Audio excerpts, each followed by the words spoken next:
All right. Good morning. Good morning. Good afternoon. Good evening, depending on where you are and where you are watching this. My name is Jason Flame, and thank you for joining us today on the Master Motivation podcast. My guest today is Mr. Clark, and Mr. Clark is a 9th degree black belt, the ATA Master Council founder, a martial arts and business innovator, and the creator of the Warrior Training Systems, Warrior Martial Arts, Warrior Kali, Warrior Krav Maga, Warrior Fight Club, and Warrior XFit. Mr. Clark trained under ATA International's founder, the Eternal Grand Master H.U. In 1971, after reaching 2nd degree black belt, he opened his own school, which is still in operation to this day. In 1976, he was named Professional Kickboxing Association Fighter of the Year. He also has won the PKA championships and the ATA Grand Nationals, and so much more that we're going to talk about. So, Mr. Clark, thank you so much for joining us today. Thank you, sir. I need to take you with me wherever I go with that kind of announcement. I appreciate it. You know, a lot of people that are watching this or will watch this later, may be martial artists, martial arts school owners, and those people know and have heard your legacy and all that you've done in the martial arts industry. Those that are not in the martial arts industry and just watching this and tuning in, I think that you're about to learn a lot more about a great leader, not only in his community, but in the martial arts world and all over the country. So can't wait to talk more about you today. My favorite subject, not really. But. It's interesting because the people that I have spoken with, the ones that have done so much, I ask, well, tell me a little bit about what you did. They're like, not really, didn't really do. So humble, right? And I really I appreciate that because on the flip side, we see people in life in general and in the martial arts that have accomplished very little, yet their list is this long and they could talk about themselves for hours. So, it is what it is. But can you do me a favor and just introduce yourself a little bit more in detail as far as I'd love to know where your journey started as a child, growing up. What was life like for you? Where'd you grow up? Well, I was born and raised in Jacksonville, Florida. Not into a wealthy family, obviously, 5 boys and not poverty, but I didn't know we were in poverty. And all of us grew up to be successful somehow. Nobody went to college, and we became entrepreneurs in our own way. And I moved to Omaha to work with my uncle out there and discovered martial arts out there, and everything took off. Here in Jacksonville, I left because I was going to be a professional baseball player, and I just couldn't, I don't know if it was lack of talent or lack of motivation. I couldn't make that grade. So once I decided I wasn't going to play ball, I took off for another job. Got it. Now, when did you start playing baseball? Because that's something that I've never heard about you. When I was a kid, I was on every all-star team every year from when I was 8 years old to when I was 17 years old. I played in professional baseball here called the Jacksonville Suns, which was the lowest grade of professional baseball you could play at when I was still in high school. And our number one opponent was Rayford Prison. We got $25 to go there and play Rayford. Not a great experience. They would tell you, like, if the lights go out during the game, get a baseball bat and go to the mound. And the lights went out 2 or 3 times every game. I sit in the corner of the dugout like this, but, it was fun. That's awesome because, and you probably don't know this about me, but my son played baseball for over 10 years. That was his, aside from martial arts, that was his thing. And he played from the time he was 4 until 14. By the time he got to high school, he wanted to pursue football and wrestling, more combat sports like martial arts. But, man, baseball was a huge part of our life. It's America's pastime, right? It's America's, at least it used to be. So how did you start playing baseball? Obviously at a young age, probably mom and dad just signed you up for it. What was it that you loved so much about baseball? I love Mickey Mantle. That was it. I wanted to be Mickey Mantle. I had a flat top just like him. It was the whole thing. I swung like him. I thought, okay, this is the way to go. He was my hero. I didn't have Superman and Batman and all the people they had now. I had Mickey. That's awesome. And that's it. What was it like growing up in Jacksonville?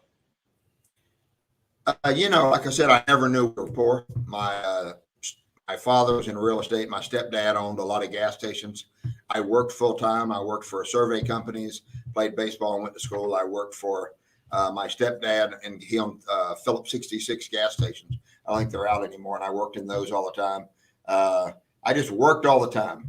At 5 years old, I started selling newspapers where my dad dropped me off. And I like to talk to people and shout out the headlines and see if I could run out of the newspapers as fast as possible. I made 2.5 cents a paper, and I liked it, you know. It was an easy life here, nice and sunny. Seemed like every day was vacation, including when you're going to school. I wasn't very good in school. I didn't really, I didn't apply myself very much. Right. Well, we'll talk about that because you mentioned, you didn't graduate from college, didn't have a college degree, but became very successful in life, even without it. And for a lot of people, that's very inspiring because we hear so much how important it is to go to school and go to college. And, there are other alternatives. So we'll talk about that in a second.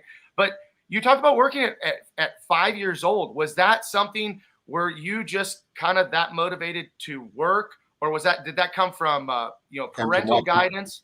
Watching my dad work. He owned, he was working for a Ford Motor Company. He was an electrician. He also had vending routes with, put a quarter in and get a piece of gum out.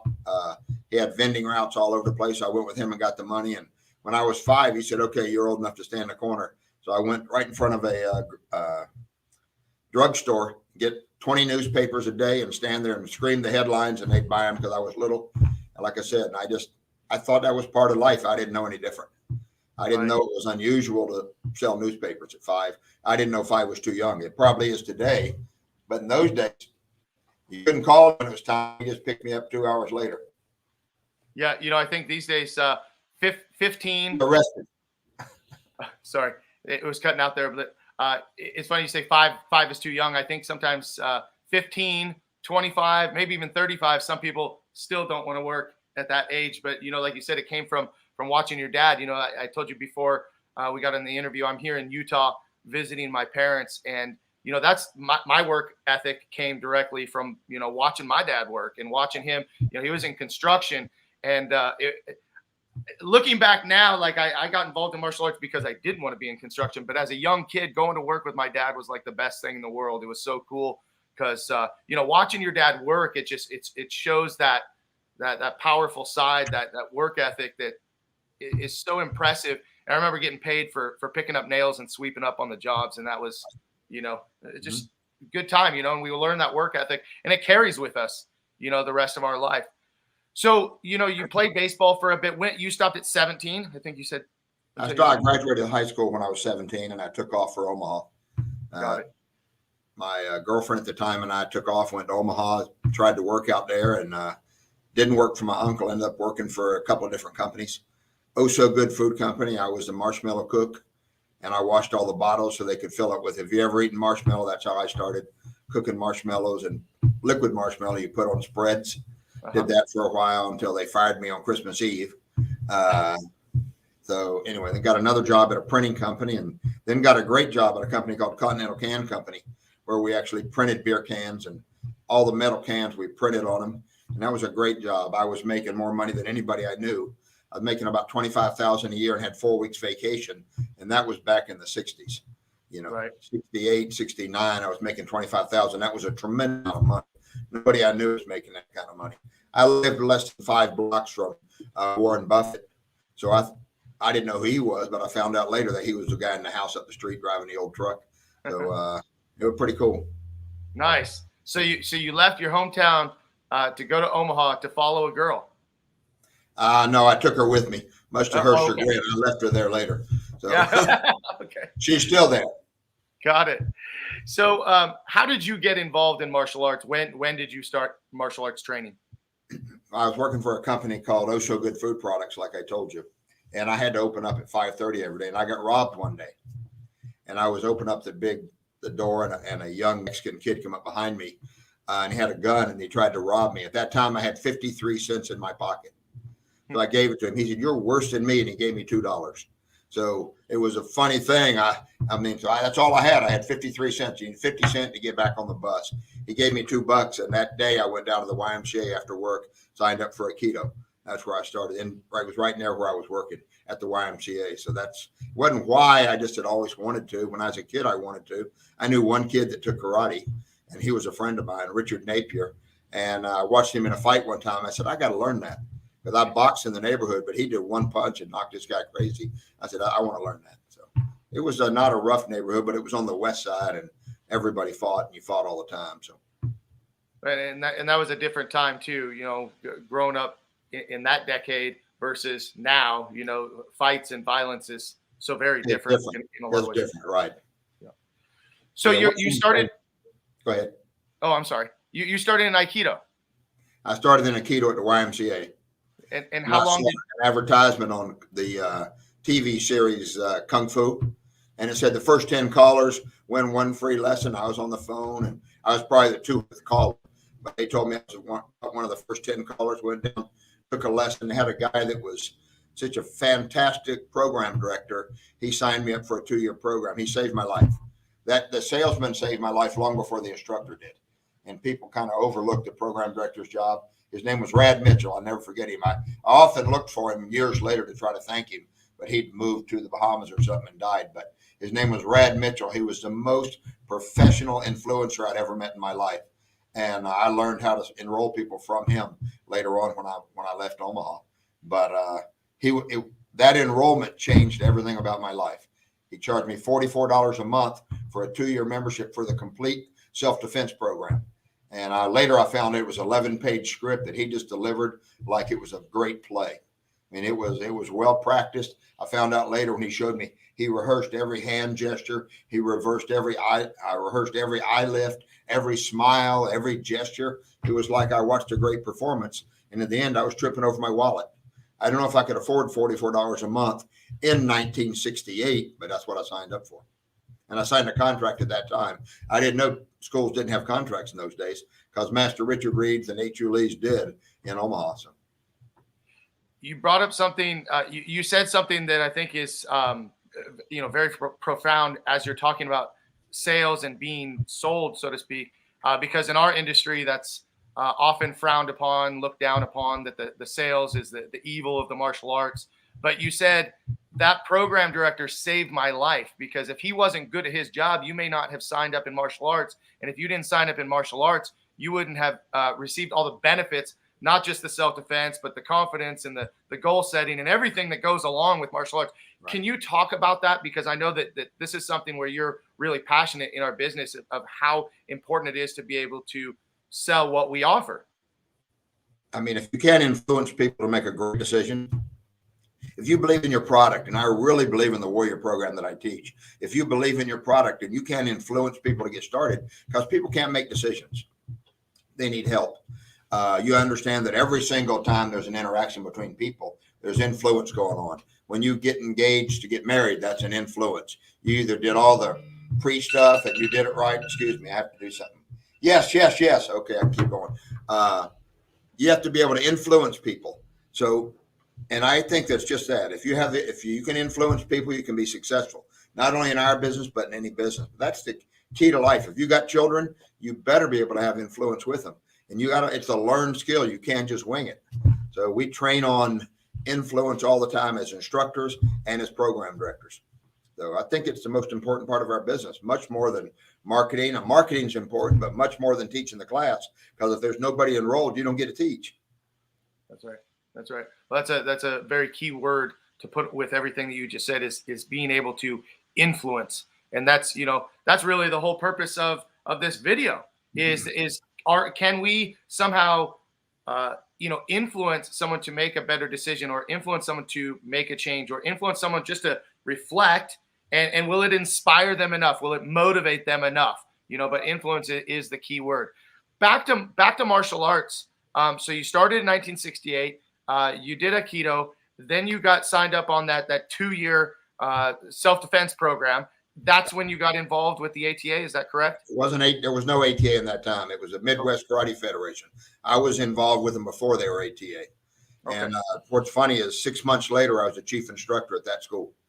The school I enrolled in, my instructor, first I had Master Kim, and he was only there 2 weeks, and he said one line that also dramatically changed my life. On the very first class I took after enrolling, I started Aikido in 66, and I signed up there in 1968. But Master Kim, when I was taking the first class, now Aikido doesn't have any kicks or punches, but I was taking the first class. He said, "You didn't speak much English. You take karate before?" I said, "No, sir." He said, "Really? you be my instructor one day.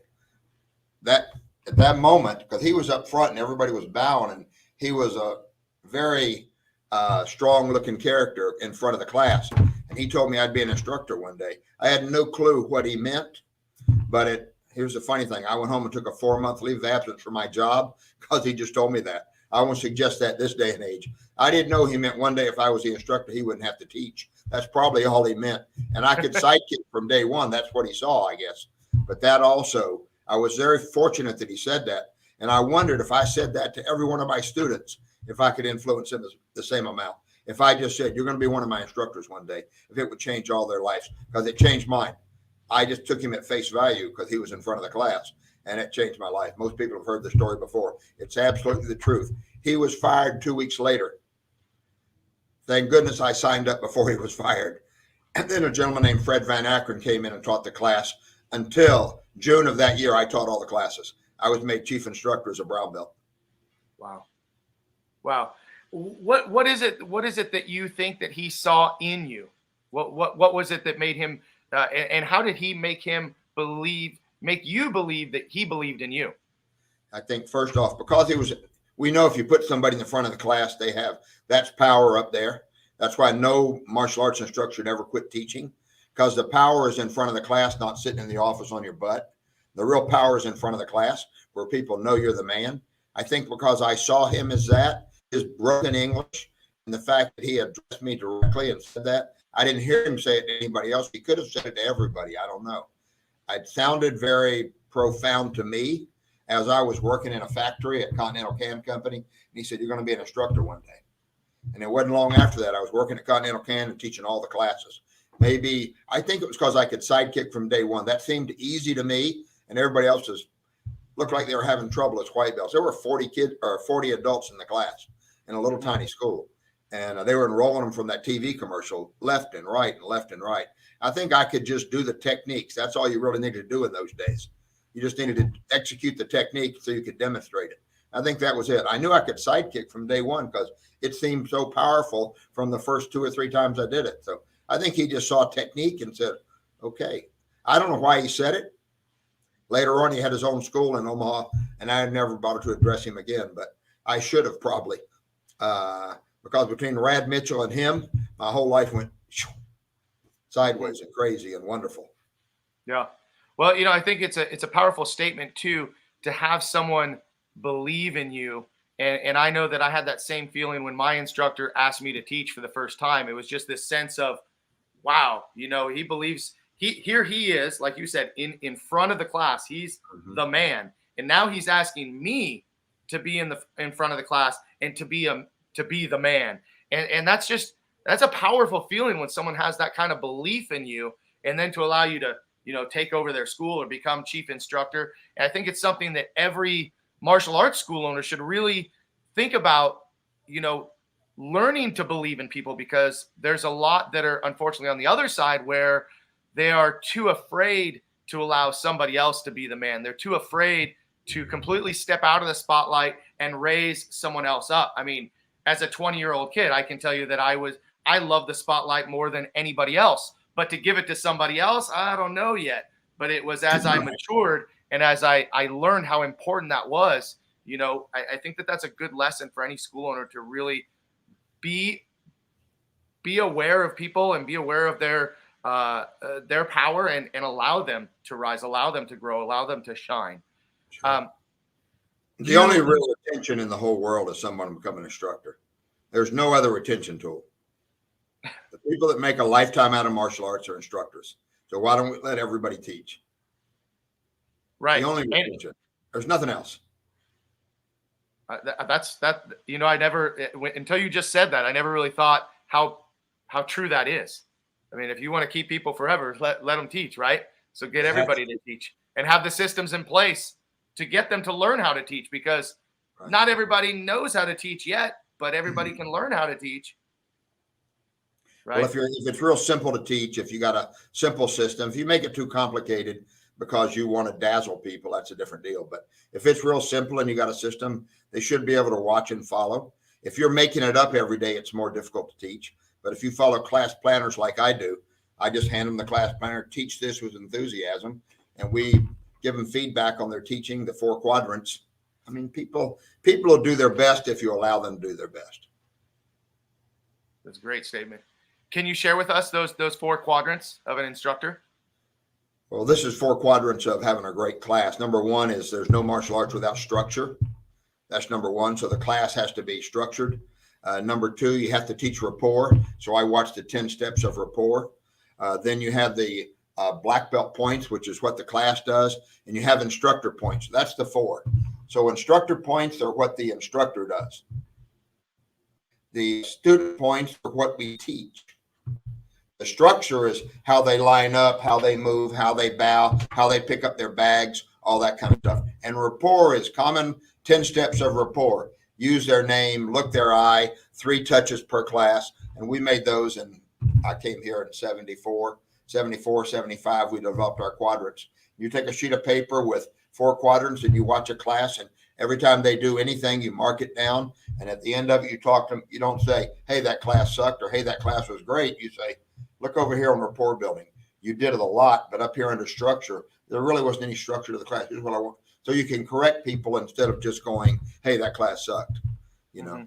So I think if you have you don't have to have mine, but you have to have some way of monitoring a class where you can give real meaningful feedback to a junior instructor so he gets better from day one.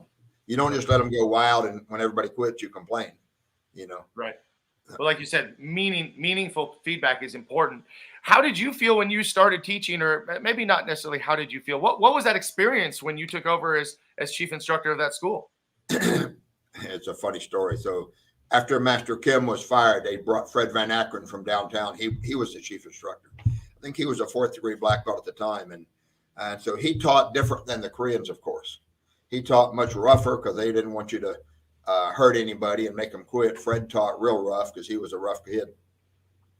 But about June 15th, this school was a great school. It was very well designed.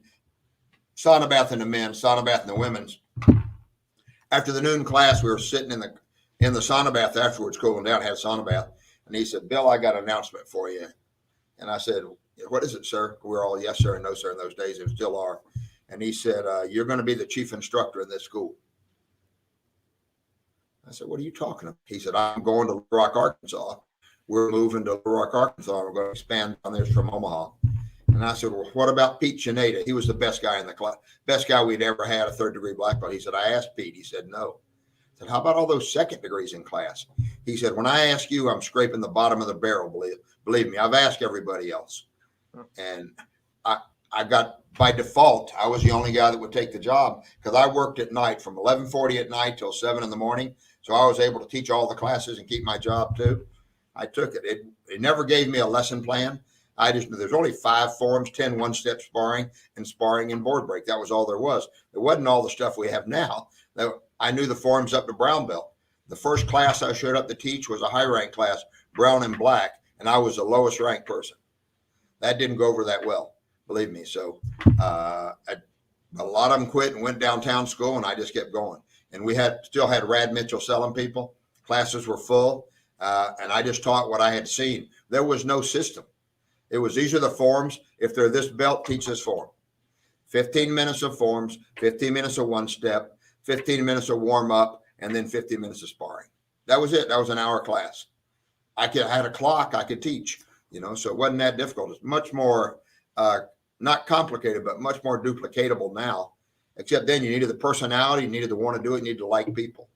So I taught, I loved it. People stayed.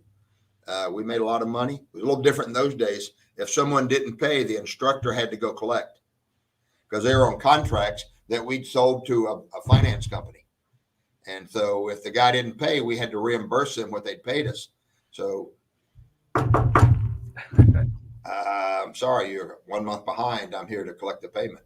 And black belts had to collect. It was fun. It was like being a bouncer one-on-one, you know.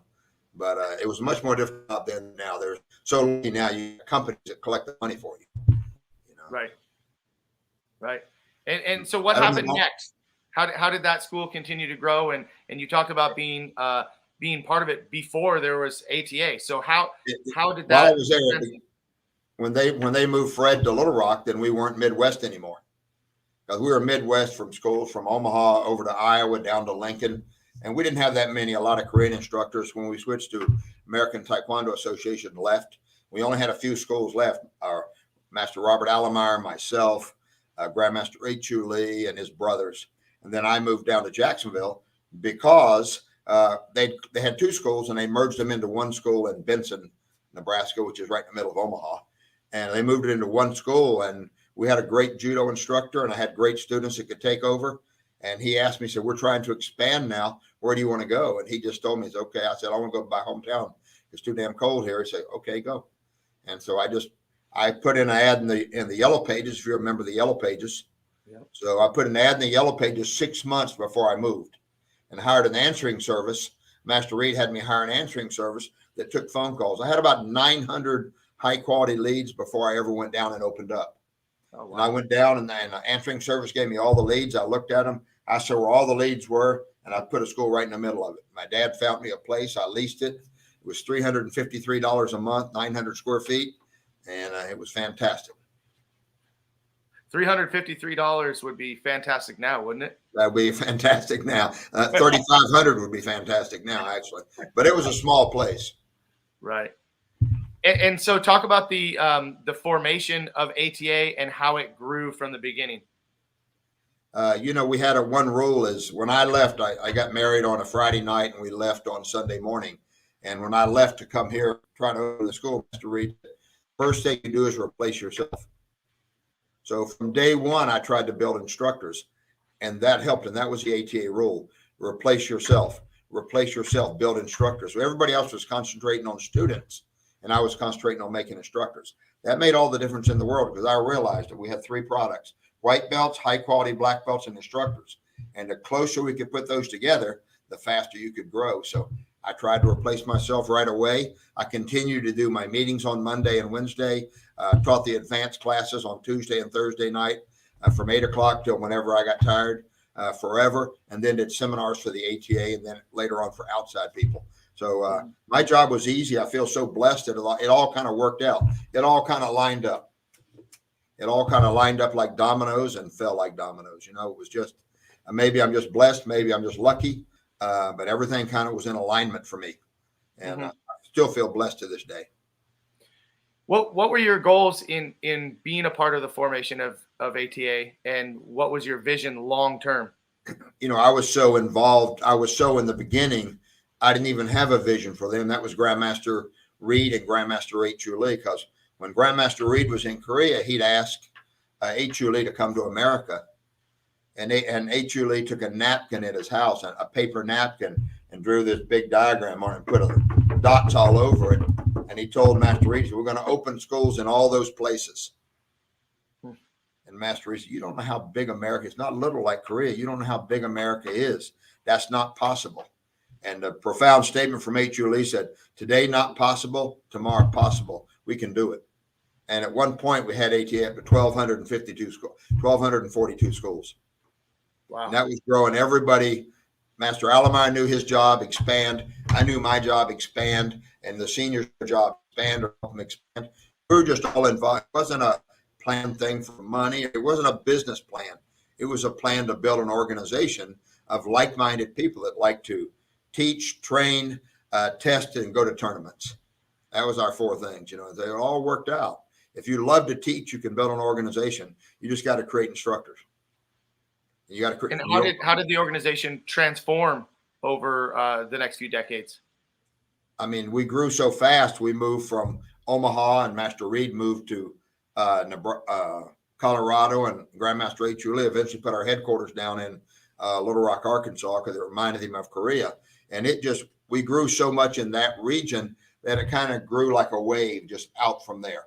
You'd get an instructor, he'd go home. You get an instructor, he'd go home. It grew through college campuses. It grew through the military, and it grew through one student after another. We didn't bring in many people from the outside. It's all homegrown. So it takes a long time when you're trying to do people that just love the program. And along the way, we had a lot of hiccups, and people would leave and start their own groups. But I haven't seen anything as big as the ATA, as strong as the ATA, with a sound curriculum and great people built on principles of courtesy and respect.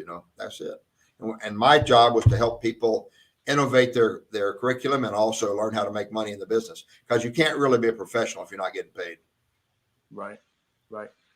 Now, talk about the current status of the ATA, because I know that the ATA is always been known as the largest martial arts organization in the country, if not the world. Do I say? I don't know.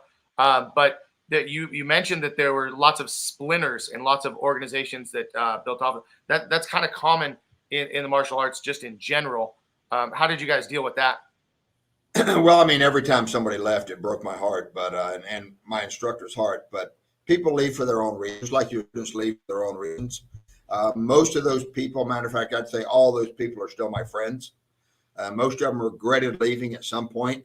If it was up to me, they could have built their own organization inside the ATA. But we kept it martial arts, and we understood we got some will, some won't. So what? So you just got to keep building with what you have. And right now we're going through some turmoils, but it's only because now we're more business than we are martial arts, which is a good thing, I guess. We got younger people running it, which they need to. I'm too old to head up an organization, I guess. But I think it's doing very, very well. It's a little bit smaller now. We've made some business decisions that cause some people to leave, but that's the nature of the beast. When my instructor died in the year 2000, I think we had about 950. We grew to 1,242. I think now they have around 650, something like that, with a new CEO, and he's working and doing things he sees as necessary for a business. Every CEO runs it his way. And if you're not a martial artist, you'll run it different than if you are a martial artist. But for me, the most important thing is when in an association are the people, not the profits. But when you're a CEO and you're assigned to make profit, you change. You'll run it different than a karate guy would. And I understand that the guy's doing a great job at what he knows and what he does. As a martial artist, I would do a little bit different. Sure. But he may get better results. Who knows? Right.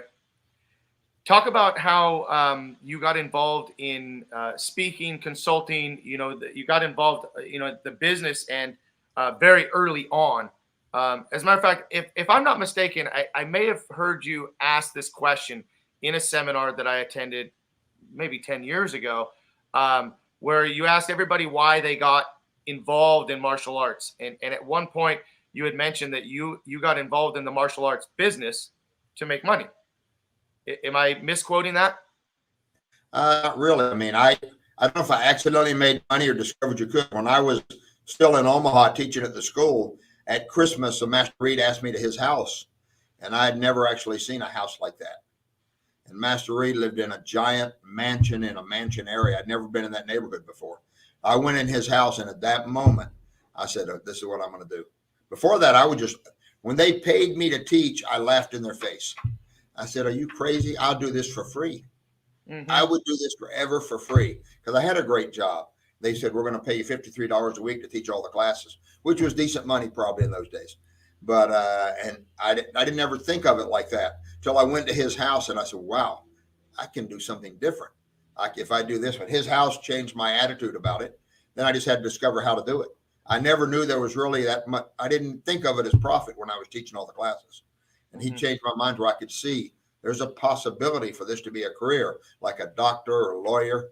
And the very first year, 1971, when I opened up, I netted $100,000. And in those days, that was more money than everybody I knew. From that moment on, the problem was I was going skiing and going to Mexico and going all over. None of my friends could go. That's why I started doing consulting. Not one of my friends could go anywhere till I finally met Master Jeff Smith and Master Joe Corley through the open circuit. And they also were doing great things. And so mixing with them, then I started teaching what they taught me and what I'd learned through other people. Mm-hmm. So those guys were influential also. Yeah. So talk a little bit more about, speaking on martial arts, consulting martial arts, teaching the teachers how to be more profitable in their business. Just talk on that a little bit more. The biggest problem was there's still, in those days, it was even worse than today. Most people thought you couldn't make money and you shouldn't make money, and that it was kind of a sin to be involved in everything we're doing. But I realized early on, you were looking at martial artists were supposed to make black belts, and less than 1 or 2% of the people who signed up ever made black belt. And really, it's like anything else, losing weight or going to college. If you don't set goals, once I saw Master Corley and Master Jeff Smith putting people on black belt training programs, I said, That's why they have so many black belts, because people actually sit down and set a goal to make their black belt. Once I realized that, I changed mine. I went to about 22% of the people that signed up made black belt, from 1 or 2% to 22%, just by goal setting. And goal setting is the most powerful thing you can do. You might make more money too. Great if you do, great if you don't. But you'll change more lives if you use the business principles that are taught today. If you get people to set goals to black belt and beyond, or to become an instructor, or to become a world champion, only through goal setting in the martial artist can you keep people a long time, in my belief. Or you can get real cheap and just hold them around that way. I started teaching when people started asking me, but really, people didn't know what to do. I went to a few seminars, and people, Andrew Woods and Greg Silva, and these people were all doing conventions and things, and they had a lot of good ideas, but sometimes it wasn't really congruent with the martial arts, with the floor side. And if the martial arts is not congruent with the business side, it doesn't work for me. They can't be two separate entities. For me, they got to be congruent. Right. And that's what I was doing in my classes. I just wanted to share it with people I knew. I started by doing seminars for the people in the ATA, some receptive, some not. We changed a lot of people's lives by telling them that they could be successful, because at one time in those days, everybody had a full-time job and they taught martial arts. Right. They did not teach martial arts as a career. So now they do. It's the best thing you can possibly do. I think we change more lives than Anthony Robbins and everybody else out there, because we start very young with children. If I got somebody in my school 6 months up to a black belt, I'll come back to me 40 years later and said, the most valuable time I ever spent within your school, more than college or anything else. And you probably had the same thing. People come back to you and tell you, we change lives if we do it right. Well, I think there's just such a huge ripple effect, is that if we are a school that focuses on creating leaders and creating teachers, those leaders and teachers now have just that impact just continues. Like I said, the ripple effect is right. Great. And I agree. I couldn't think of anything else that I would ever want to do. I mean, there's lots of things that I love to do, and I can make money in other ways. But for me, teaching martial arts, it's such a passion, because of what I see, what I know it's done for myself, number one, and what I've seen it do for now my kids. Right. But also what I see it do for some of my instructors, because I do have a lot of people that have taught for me and come back and say, man, I'm in this career now. One in particular who's in law enforcement. He's like, the things I learned in martial arts and the leadership roles that I was given and the confidence that I was given helps me so much, conflict resolution as a law enforcement or as a teacher or whatever it is. And, and you've probably had this happen way more than I have now, but now that I'm approaching my 50s, I have students that are now bringing their children to me to train, and watching them grow up in the school. Right. To me, there's no better compliment. I changed their life so much that they want to bring their kid to me now. Like that's huge. Yeah, for mine, my biggest thing was when I watch my instructors become very successful. I mean, that's the biggest thing, because like I said, I never concentrated on the students. I had that result. I always concentrate on instructors, and could I help them be fantastic instructors and financially successful? And when these guys are doing good, that's the greatest thing in my life. They're doing fantastic. I got people like Master von Schmeling, and I have 20 instructors in my own organization. You've probably heard of Master von Schmeling, but other people maybe not. But these people have done so well. They inspire me. And as much as I've taught them, they probably teach me more. So you kind of got to be listening to your people too. And I think there's nothing like creating a competent individual who now can go out and do everything you've done on their own and just be successful. I like that. And the students still, I like the students coming back, but confidence is the key in all that. If you can teach confidence within the first 10 days, you can change lives. And that's how they feel. So if you can change how people feel and get that martial arts feeling, like you do the first time you get tight and break a board, or the first time you get tight, even doing basics, if you can keep that feeling going, you can change people's lives. And that should happen 1, 2, 3, 4, 5 classes, not 1, 2, 3, 4, 5 years. In the very beginning, change how they feel, and you got them. That's the way to keep people. Yes, sir. You brought up a minute ago, we were talking about business and how businesses are run. And obviously there's more than one way to be successful in our business. And some people are on the contract side. Some people are on the not contract side. I know that you're very pro being goal oriented and contracts and programs. How do you explain to someone that is not, because we get calls all the time, do you have contracts, or school owners talk about, why do you have contracts? Why do you have contracts? I have contracts so that, first off, I've got to provide an opportunity. If you've got one school, you don't need to worry about your instructors making 100 to 150,000. When you have 33 schools like I had at one time, and I've got to worry about each one of those people produce enough revenue fast enough for me to pay them to $150,000 a year. That means they need to have the tools necessary, not to wait 5 years for their billing to grow, but this month, the first month, to generate 30, 40, 50,000 in their school. Contracts give you a length of time that you can discount to people that will pay you in full. So my instructors can generate the amount of money they need. I still have some of my instructors that once they get their finances built up, they just bid their billing. But your billing never grows as fast as you can if you understand the time value of money and getting it today. The money you get today is much more valuable than the money you get in 36 months. I promise you. Mm-hmm. That's the real thing, is the time value of money. And when you have a contract, it says now there's a 36 months of membership cash out there you can get.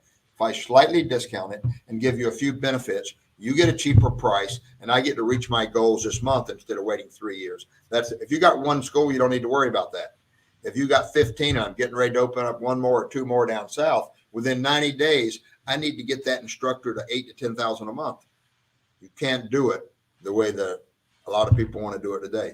But they'll make a lot of money themselves.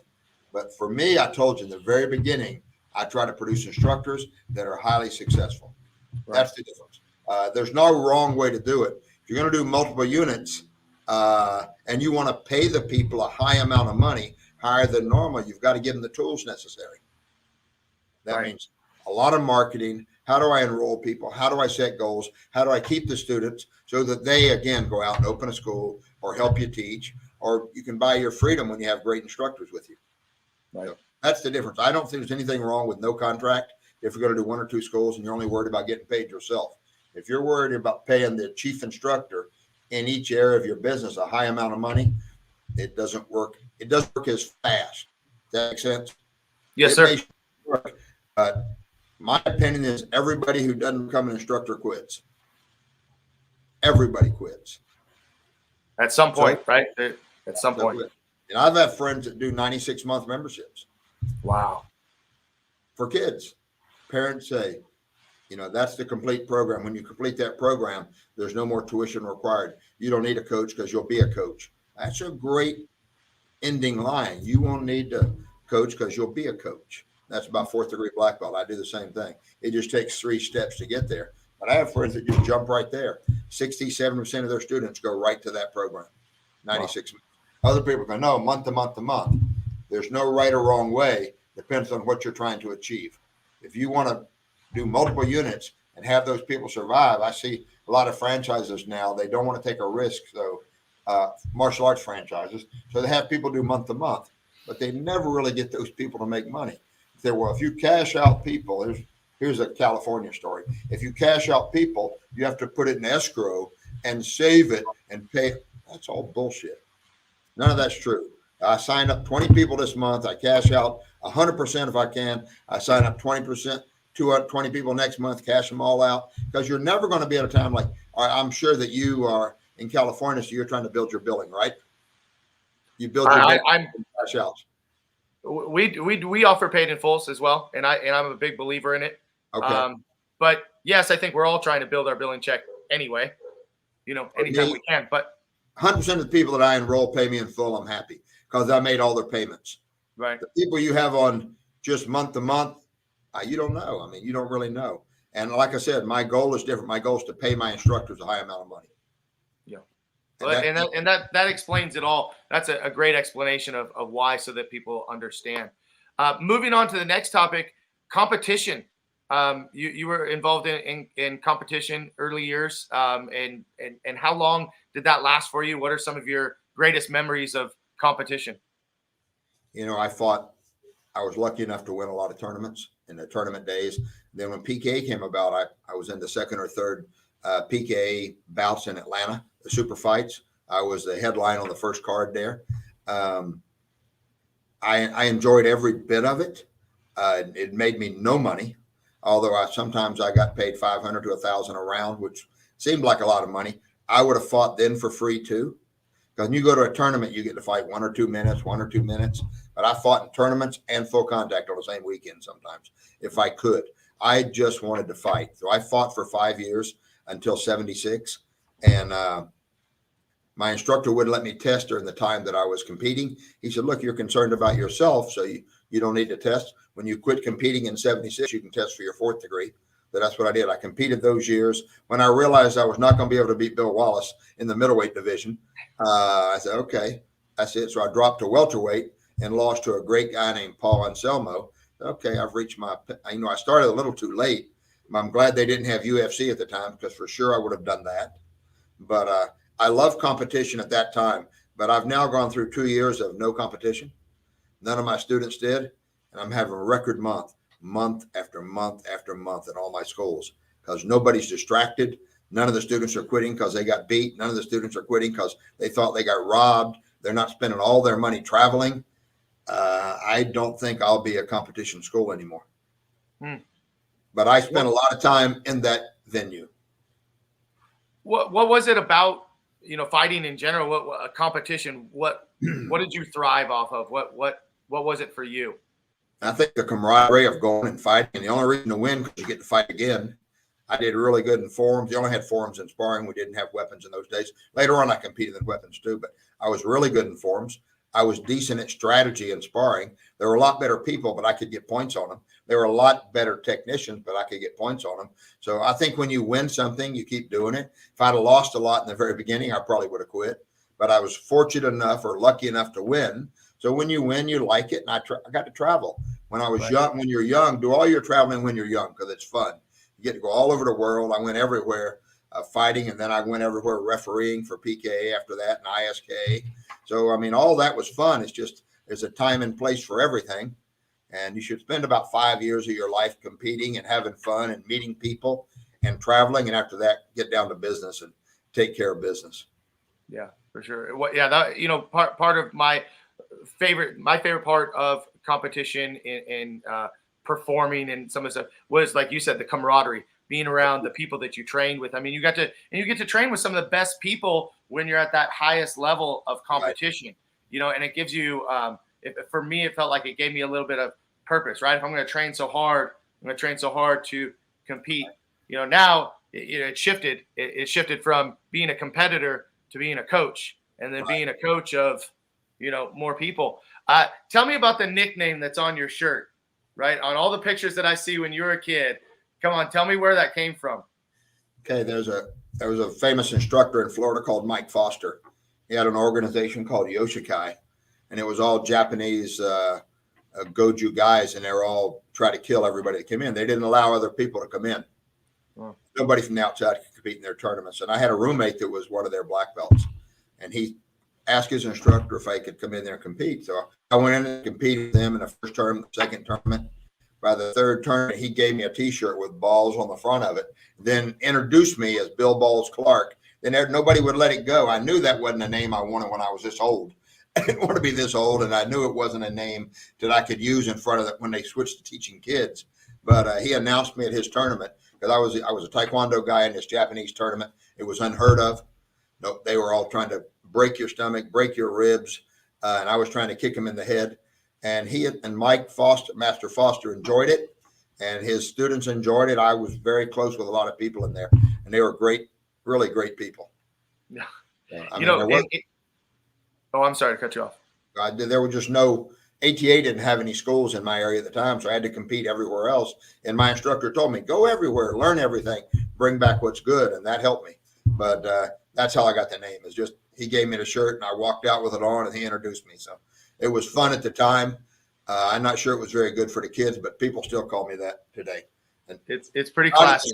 Not in the school, but it was on the back of my uniform when I fought full contact. Actually got it when I was fighting tournaments before full contact. So back, I wasn't born until 74, but I hear a lot about the blood and guts era, the 60s and 70s. I mean, is that true? Was it that brutal? I think in Texas, when I went there a few times, it was. I mean, people were fighting like they hated each other, but they really loved each other afterwards. There was an awful lot of contact that wouldn't be allowed today. And I didn't think it was blood and guts. For me, it was just normal. The very first tournament I ever competed in, I made my black belt about a month before I went to a tournament in Omaha. We only had one a year, and I'd never seen a hook kick. A guy named Don Swift hook kicked me and crushed my cheek. I just won the form division. The first tournament I ever went in, and there was a lot of blood, it never bothered me. I thought that was normal. Still can't breathe right out of that side, but it didn't seem brutal. It seemed normal. I think when you came up, it was in the school, it was pretty rough to the body also. Then they made rules because somebody got sued one time. So they made rules where you never really knew if your crap worked or not. So you couldn't hit each other, which I didn't really like. I think body contact should be pretty much all out. Should have to touch the head at least to get you look at what they did to Taekwondo. They've ruined it with the touch system. I just think you need that. To really learn it as adults, you got to kick. Lawsuits and litigation ruin the martial arts because now you can't really teach people to spar and you can't teach people to really defend themselves. Jiu-jitsu came back and said, okay, you can make contact without killing each other. And so now there's a little more contact now because of UFC than there was. But tournaments are still trying to go down the line of keeping people safe. And that's important in our schools, but it may water down the training quite often. It was a lot of contact. I was hit really hard a lot of times and get up and thank the guy for it. So that's the way it's supposed to be. I remember, I mean, even though I came a lot later, we used to always say the harder you hit somebody, the more you loved them. Yeah, well, I didn't necessarily believe that. I knew they were hitting me because it wasn't out of love, but I did thank people that hit me really good. I mean, so you ever spar somebody like Joe Louis or Bill Wallace or Jeff Smith, who are the world champion in points? Everybody else might have been pulling it, or Mike Stone. He's the best example. When they started warning people one time for hitting somebody within the first 10 seconds, hit you as hard as you could in the face. You never got yourself together, get a warning, and beat everybody's ass. These guys were all really good at hitting, and you got to be able to hit somebody if you're gonna. Otherwise, it's just a game of tag. And I kind of like it. Wasn't they call it blood, but that came from Texas, where everybody tried to kill everybody. In Florida, they were hitting really, really hard, but they didn't mean anything bad by it, except when it was across styles. Then maybe they did. And that seems, now, and I think since the evolution of the UFC of combining styles and everybody cross training with this and that, but I mean that was really a major part of martial arts in the early days. It was always kind of style versus style, and that was where there was a lot of clashing, right? Right. But I mean, you could still in those days go to the Battle of Atlanta or the Diamond Nationals or US Open, and every style would show up, and it was fun. Now, they already had safety equipment by the time unless someone could really kick, you didn't really knock each other out. And once you got safety equipment, it's supposed to be much safer for no contact. It allowed people to hit a little more, and people did hit a little more once they got safety equipment, which made it really good. But at first, there was no safety equipment. You wrapped your knuckles so you could hit as hard as you could. You wrapped your wrist so you wouldn't break it trying to reach their backbone. So, I mean, it was a lot of fun. But I don't think it was any better than now. The athletes now are better. The guys I see in UFC were better than I ever was. Their conditioning, their training, the amount they spend 4 to 6 hours a day training their skill. We never did that. We teach class, show up on the weekend, and fight full contact, So I wish I'd have had that kind of training. But the athletes today are better. Even in the schools, there's more knowledge about nutrition, more knowledge about hydration, more knowledge about how to train without getting hurt. The athletes are better today, in my opinion. We had a few outstanding people like Lewis and Wallace and Smith, a few others, Mike Stone, all the guys in Texas, because they all trained together. But when you could still go to open tournaments and fight every style in the world. And we didn't hate each other because we get to see each other. If you hit him today, next turn he's going to try to hit you. It wasn't like you're getting away with it. You have to see him again. So it was fun, just much like today. I think today they probably got the same thing, except in the women's ring where they all hate each other. But in the men's ring, they beat each other up and then hug, so. tell us a little bit about the warrior programs that you've designed. I started when I kickboxed, like I said, with PKA, and I loved it. It was in the best shape of my life. I never missed weight. I weighed in at 164 forever, using the complete training as a kickboxer. Asa Gordon up in Atlanta was my boxing coach. Master Corley was kind of my manager. He got me a lot of fights, and that training got me in the best shape of my life. So I developed the Warrior XFit program, which is a combination of kickboxing, a little bit of yoga and resistance training, all mixed into 145 minutes. So I started with that. Then I went out and watched Krav Maga from worldwide, brought it back for my instructors, developed the Warrior Krav Maga program. Then some of my instructors and I developed the Warrior Fight Club, so you could train like a fighter, do all the rope drills, all the pad drills, but a separate program to learn to actually just to fight. But you didn't have to fight. You could learn to fight. Master Apollo came in, and we developed his Kali program that would fit in my schools. And we have our traditional program and those 5 things. We have the traditional warrior program, which is the way I teach traditional. We have Warrior XFit, Warrior Krav Maga, Warrior Fight Club, and Warrior Kali. Those are the 5 programs I teach. And I just want to get an organized, take every art that I know, organize it with class planners. So you have at least a year's worth of class planners, and every new instructor go, what do I teach? This is it. Mm-hmm. Okay, I can do it. Otherwise, it's too hard to duplicate. And if you can't duplicate, you can't grow, and you can't help the next guy be great. You know what I mean? Right. Mine is very organized and structured, because that's the way I like that. Right. Well, we're getting close to about an hour mark, and I want to be respectful of your time and just real quick open it up. We've got several viewers right now. If you're watching live and you have any questions for Mr. Clark, throw them in the comments and I'll bring them up. Otherwise, we'll wrap things up here in just a minute. I just want to take, a second to say thank you for showing up today, and thank you for being open and sharing. I told you at the beginning, I didn't really have a set amount of questions. I just wanted to have a conversation with you. I remember hearing about you at the Martial Arts Super Show the very first time I went, and and then I sat in on your seminar, and you're very strong personality, very convicted in what you teach, and I really enjoyed that.